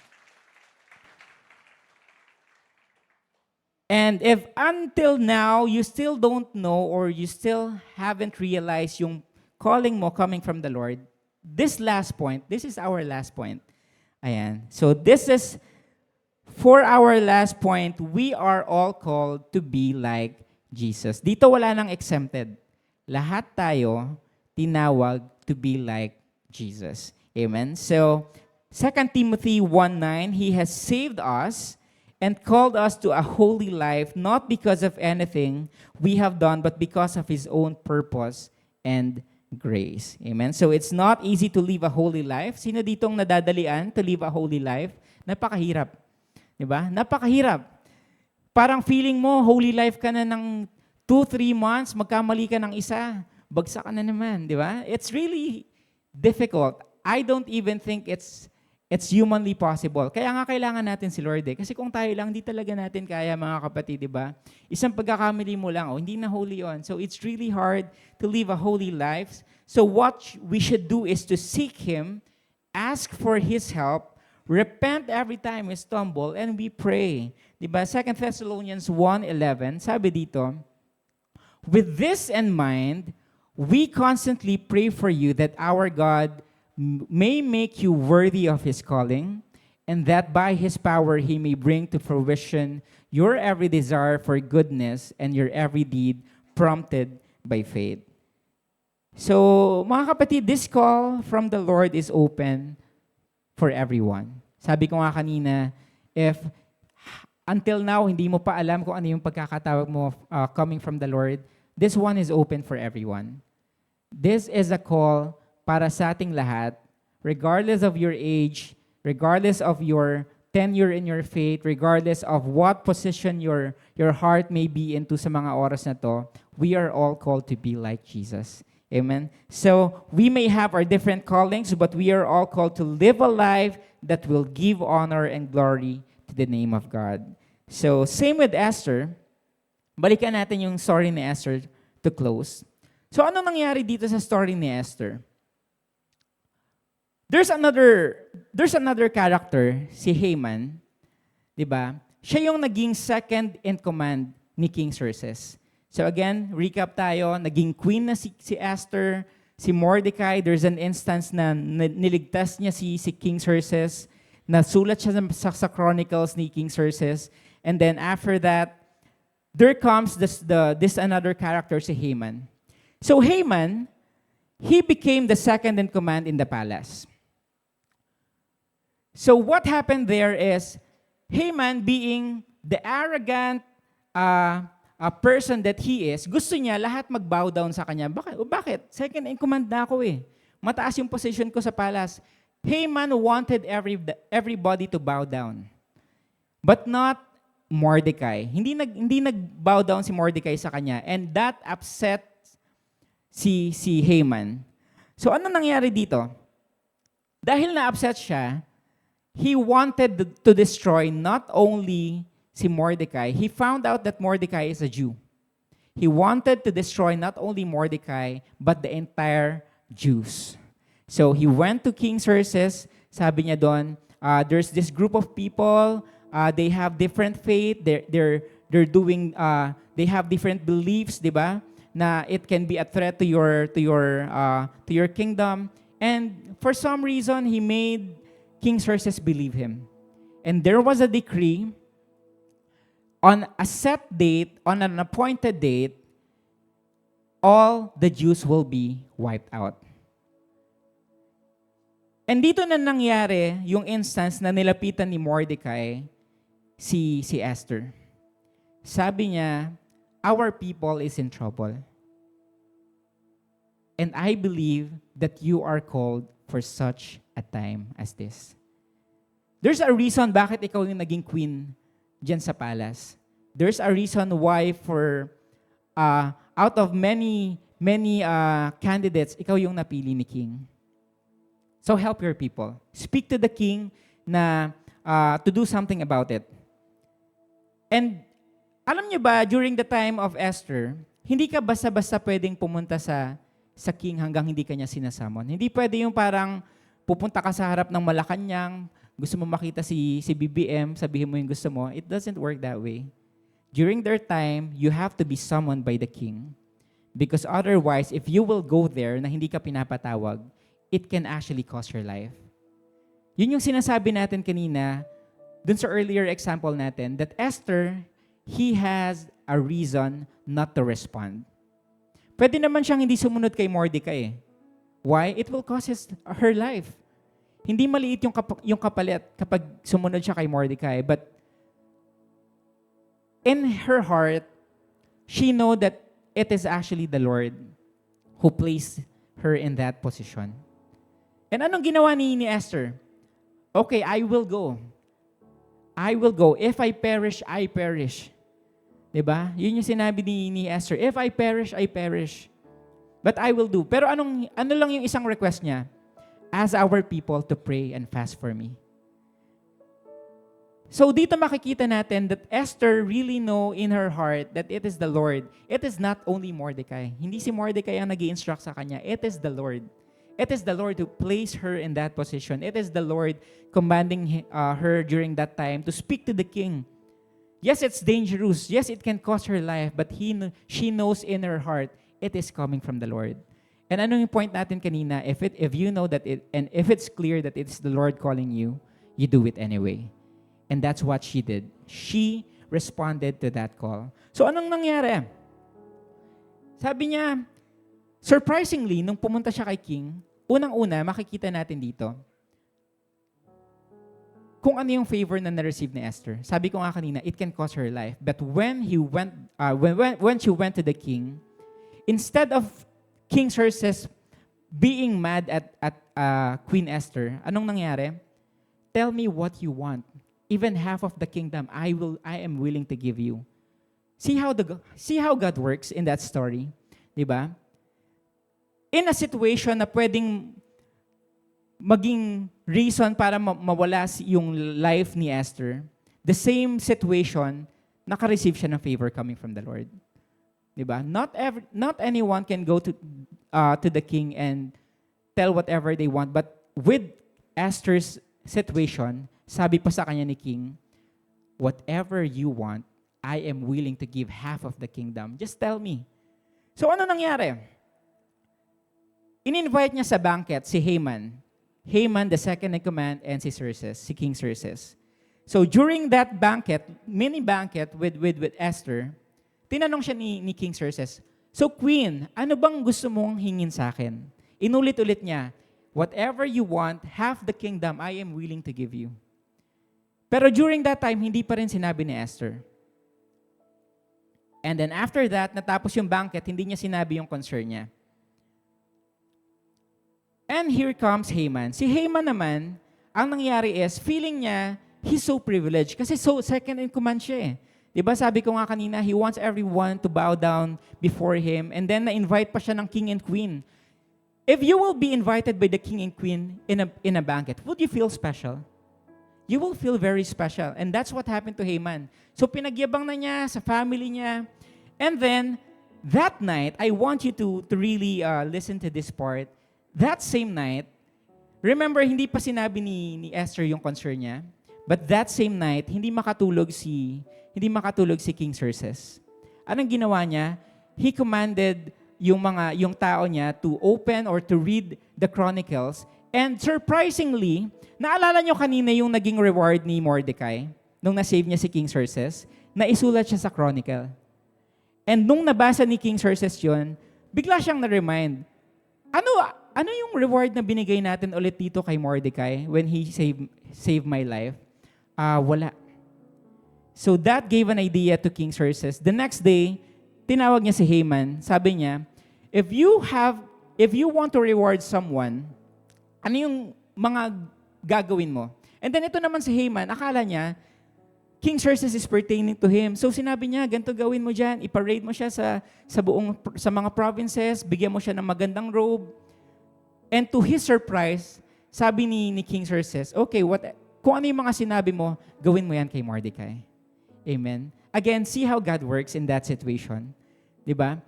Sometimes kasi, in life, we feel that we have a very big opposition. Makikita natin sarili natin in life na merong mga tao, pangyayari that really wants to put us down. But in that situation, nakita nyo kung ano yung reward na marireceive nyo if you just respond, if you will just obey the call of the Lord. He gave favor to Mordecai. Amen.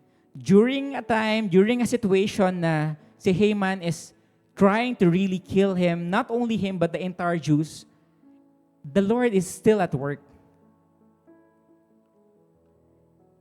Paulit-ulit natin sinasabi how God is at work, but alam ko nabanggit na rin to from the previous preachings, hindi nabanggit si Lord in any account dun sa Book of Esther. Which reminds us that sometimes, if feeling mo wala si Lord sa sitwasyon mo, if feeling mo walang ginagawa si Lord sa mga bagay na dumadating sa'yo, this story of Esther is a reminder for all of us that God will always be at work. Amen. Hindi man natin nakikita, kaya nga laging sinasabi sa atin, if you don't see the hand of God in your situation, you trust His heart. And you know His heart for you. It's always to give you the best thing in life. It's never to harm you. Diba? Jeremiah 29:11, for I know the plans I have for you, declares the Lord, plans to prosper you, not to harm you, to give you hope in the future. So if hindi yun yung sitwasyon na nararanasan mo ngayon, you trust the Lord's heart. Same with the book of Esther. Hindi naman natin nakita yung word na God, word na Lord dun sa story, but from start to finish of that story, from chapter 1 to the last chapter, makikita nyo how good and amazing the Lord is sa buhay ni Esther and ni Mordecai. Same with us, mga kapatid. All you have to do is be willing, have that heart that really wants to obey the Lord, despite and in spite of all the circumstances. Again, mahirap. Sometimes we have to give up something. Sometimes we have to delay our plans. But you have to do it. You do it for the glory of the Lord. Amen. And anong nangyari? During the second time, di ba hindi sinabi ni Esther yung concern niya kay King Xerxes during the first banquet? Tinawag niya ulit si King Xerxes and si Haman for the second banquet. And doon na niya sinabi, doon na niya ni-reveal yung mga plans ni Haman. And to cut the long story short, na-vindicate si Mordecai, na-vindicate yung mga Jewish people, na-vindicate si Queen Esther, di ba? Instead of them receiving the punishment, they gained another favor coming from the Lord. Nakuha ulit nila yung loob ni King Xerxes, pinunish si Haman, and the rest is history. So anong sinasabi sa atin dito? Esther, kagaya ng nangyari kanina, again, she have all the reason not to respond. It will cost her life. Diba? If ikaw ang mawawala sa'yo finances, if ikaw ang mawawala sa'yo career, si Esther, it can cost her life. But she responded anyway. Why? Because she knows in her heart it is the Lord calling her. That's what you get when you obey the calling of the Lord. Kaya nga sabi pa ni Mordecai sa kanya, if you will not speak up, if you will stand for your people, deliverance will come from other places. But you, since you are a Jew, you will not be spared. So boldly, with confidence, with great faith, tinayuan yun ni Esther. And that's the reason why we have this theme for this month. It's one thing na alam mo na tinawag ka ng Lord. It's another thing to have that sense of urgency to really respond. Amen. So, as we end, as we close this one, I know we have different situation. I know we have different stages in our life right now. Pero kung saan ka tinawag ng Lord, I pray na tayuan mo yon, kapatid. I pray that you will really seek to have deeper relationship kay Lord para mas maging clear yung mga bagay na gusto niyang ipagawa sa'yo. Because I believe we are all called to do something for the kingdom. I believe that we all have that calling, our part in our mission. Diba? We all have part in the mission. And we are all being encouraged. This is the last Sunday of the month, and we want to cap this with a great encouragement na anuman yung mga pagkakatawag sa atin ng Panginoon, be it in the ministry, be it in your family, be it in your workplace, whatever you do it with boldness, you do it for the glory of God. Amen. One more time, palpakan natin si Lord. And I would like to invite everyone to please stand. Let's all stand and seal this in a prayer. Yes, maraming salamat, Lord, for this wonderful time, Lord God. Maraming salamat, Lord, for a moment, Lord God, to really remind us, Lord God, how important it is, Lord God, to respond sa mga calling na ibinigay mo, pinagkatiwala mo sa bawat isa sa amin, Lord God. Lord, we ask for forgiveness. If there are times na tinatakbuhan namin yung mga pagkakatawag mo sa amin, Panginoon, Lord God. Lord, renew our hearts, Panginoon, Lord God. Give us the confidence. Give us the heart, Lord God, that is willing to obey, Panginoon, Lord God. And keep that fire burning, Panginoon, sa mga puso namin to really serve, Panginoon, Lord God. Hindi man sa simbahan, Lord God.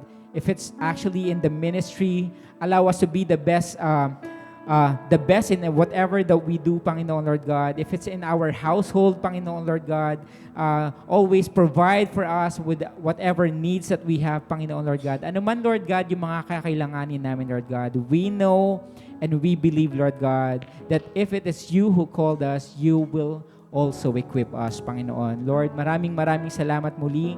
And I pray for my brothers and sisters who are here spending their intimate time with you, Panginoon, Lord God. Lord, speak to us individually, Panginoon. Ano man yung mga bagay na kinakailangan namin or kailangan namin ilapit sa iyo sa mga oras na to, Panginoon. Lord, we just pray that you touch our heart, Panginoon, and for those who are in need of any provision, Panginoon, Lord God, we pray that you will be the provider for those people, Panginoon. For those who are in need of comfort sa mga oras na to, mga taong may pinagdadaanan, Panginoon, Lord God, let your comforting hands, Panginoon, cover them, Panginoon, Lord God. Remind them that they are not alone in this situation, Panginoon. If there's anyone who is sick sa mga oras na to, Lord God, let your mighty healing hand, Lord God, be with them, Panginoon, Lord God. Whatever it is that we need sa mga oras na to, Lord God, we entrust everything unto you. Lord, ano man yung mga bagay na kakailanganin pa namin, Lord God, as we respond to our personal calling, Lord God, Lord, we trust you. We put our faith and confidence in you that you will just start whatever good works that you begin with us, Panginoon, Lord God. Everything will not be in vain, Lord God. And Lord, ignite your hearts, your people's heart, Lord God, to really be part of the mission, Lord God, para sa simbahan mo, Panginoon, Lord God. We have a lot of plans for this church. We have a lot of plans for the world, Panginoon, Lord God. And Lord, let us be part of that mission, Lord God. Equip us, enable us, and let us feel all the blessings that are coming from you, Lord God. Lord, maraming salamat muli. Itinataas ka namin sa lugar na to. To you be all the praises and honor. In Jesus' mighty name we pray. Amen and amen. Let's give the Lord the loudest clap of praise. Hallelujah. Amen. God is good. And all the time, God is good. Thank you, Brother Arvin, for that very encouraging and powerful message from the Lord. And for our tithes and offering, let me share this verse in Acts 2:44 to 45. It says, all the believers were together and had everything in common. They sold property and possessions to give to anyone who had in need. So this passage takes place after the outpouring of the Holy Spirit in the Pentecost. So the early believers experienced God's power, and it is evident not only in their worship but also in their generosity. And the early church understood that they are placed in a significant moment in God's plan. So they are not just a spectator, but they are participants. So they became channel of God's blessings to others. Their generosity helped for the furtherance of the church to help meet needs and advance the gospel. So once again, church, as our theme for this month, which is called for such a time as this, just as God positioned Esther in her specific position in her generation, we are also positioned in our, we are also called in this generation. And we are called to be His hands and His feet to advance His kingdom, to help those in needs, and to reach out those who are lost. So in the same way, our tithes and offering help today fulfill the mission of God, to help the mission of God in carrying out His gospel and building a community where lives can encounter Christ. So, church, as we give today, let us remember that we are blessed not only to receive, but only to be a blessing to others. So, let us give.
Amen.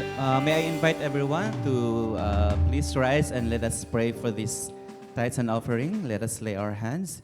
Father God, we thank you for this day, Father God. We acknowledge that you are our provider, O Lord. Thank you, Lord, for your faithfulness, for all the blessings that we receive, Father God. As we give our tithes and offering, Father God, we offer this, Lord, as our act of worship, Father God, and in partnership with you, Father God, for the fulfillment of the purpose that you have given to each one of us, Father.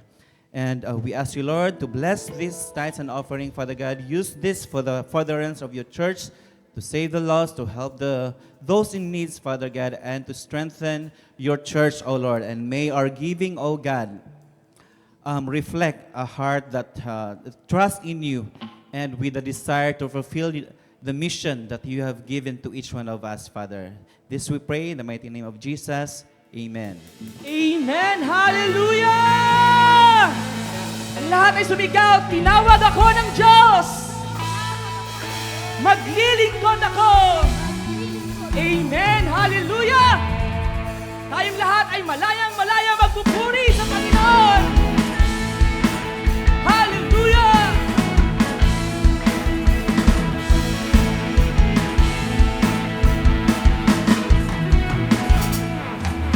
Malaya, malayang, malayang, malaya. Malaya, malayang, malayang, malaya. Malaya, malayang, malayang, malaya.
sakit at karamdaman ako'y pinalaya.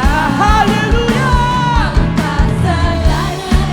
Ang kalungkutan ay pinawi niya ng ang mangyarihan ng Diyos ay aking nararanasan. Minsan ba ang Diyos sa buhay ko'y gumawa, naranasan ang kanyang himala. Sa sakit at karamdaman ako'y pinalaya. Amen, Lord!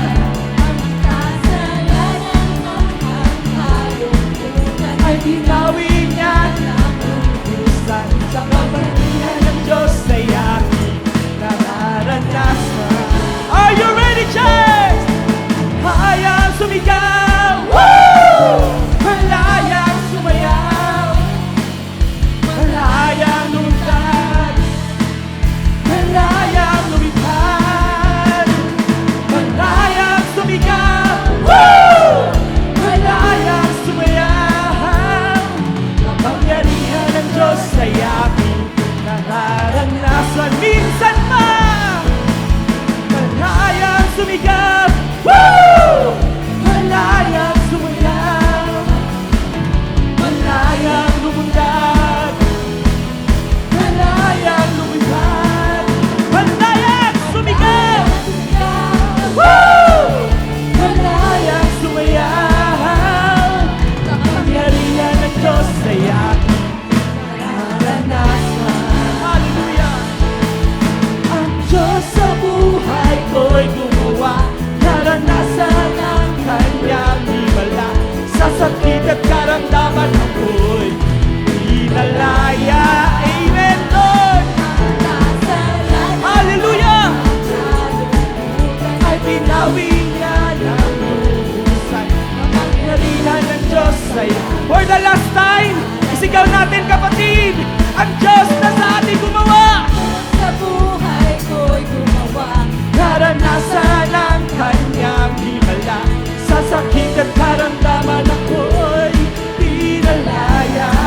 Ang kasalanan, Amen, Lord! Kalungkutan ay pinawi niya ng lubusan. Kapangyarihan ng Diyos ay aking nararanasan. Hallelujah! Kapangyarihan ng Diyos ay aking nararanasan. Hallelujah! Kapangyarihan ng Diyos ay aking nararanasan. Hallelujah! Let's give a mighty clap of praise, Lord God! Thank you, Lord! Praise the Lord. God is good. All the time. And all the time. God is good. Praise God. Before we end this month of May, may I call on all who celebrated their birthday this month of May. Please come over here and we will be praying for you. Amen. Meron bang mga nag-celebrate? Magparamdam po kayo. Hindi namin naramdaman. Well, sige, lapit na po kayo dito. At habang lumalapit yung mga nag-celebrate ng kanilang mga birthday, ang Sharjah outreach po natin ay sinimulan na po natin. So if you have friends, mga colleagues sa Sharjah, please let us know para mai-channel natin sa atin pong church sa Sharjah.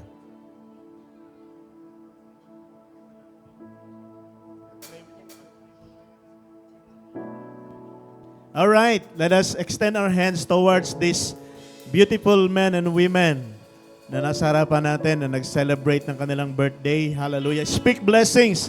I-declare po natin ang kalusugan, magandang buhay, kayamanan, prosperity sa buhay ng ating mga kapatid. Hallelujah.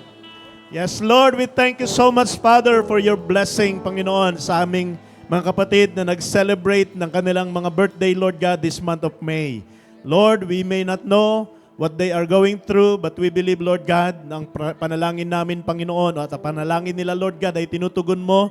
Sa oras na ito, we just pray, Father God, that you may bless the works of their hands, give them a long and satisfied life, Lord God, Payamanin mo ang aming mga kapatid na ito, Panginoon. Kung meron mang mga challenges financially, Lord, provide everything that they need, Lord God. Hayaan mo, Panginoon, na ang taong ito, Lord God, ay maging mas productive, mas mabunga para sa kanila, Panginoon. Kung paano mo sila pinagpala last year. Lord, we are looking forward, Panginoon, for the mighty blessings, Panginoon, and the mighty outpouring of your blessings, Lord God, sa lahat ng aspeto ng buhay ng aming mga kapatid, Panginoon. Maraming salamat sa lahat ng biyaya na patuloy mong ibinubuhos sa aming mga kapatid na ito. Continue, Lord God, to protect them, Lord God, ang kanilang mga trabaho, ang kanilang mga family, the resources, even the businesses, Panginoon. Lord, in Jesus' name, even, Lord God, ang kanilang mga properties. Lord, ingatan mo at i-cover mo ng iyong precious blood at huwag mong hayaan, Panginoon, na ang kalaban ay magtagumpay na sirain ang kanilang mga buhay. Lord, we know, Panginoon, na higit pa sa kaya naming ipanalangin, ang kaya mong i-provide para sa kanila, Father God, this year and beyond. We thank you, Lord, to you be the glory in the name of Jesus. Taas po natin ang ating mga kamay.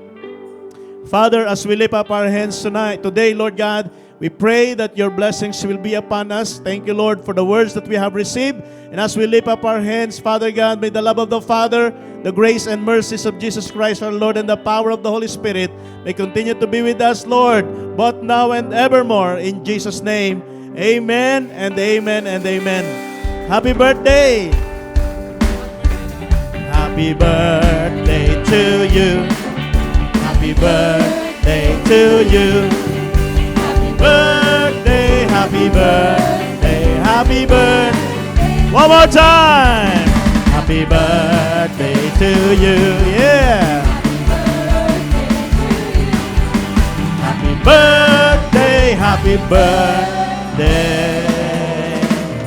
Happy birthday to you. Praise the Lord. Bago tayo lumabas, magkamayan muna tayo. Kumamay tayo ng 50 katao bago tayo lumabas. Si Sister Charmaine, please, punta po kayo dito sa harapan, Sister Charmaine. Yung ating first timer, please. Paki-assist lang, ushers. Praise.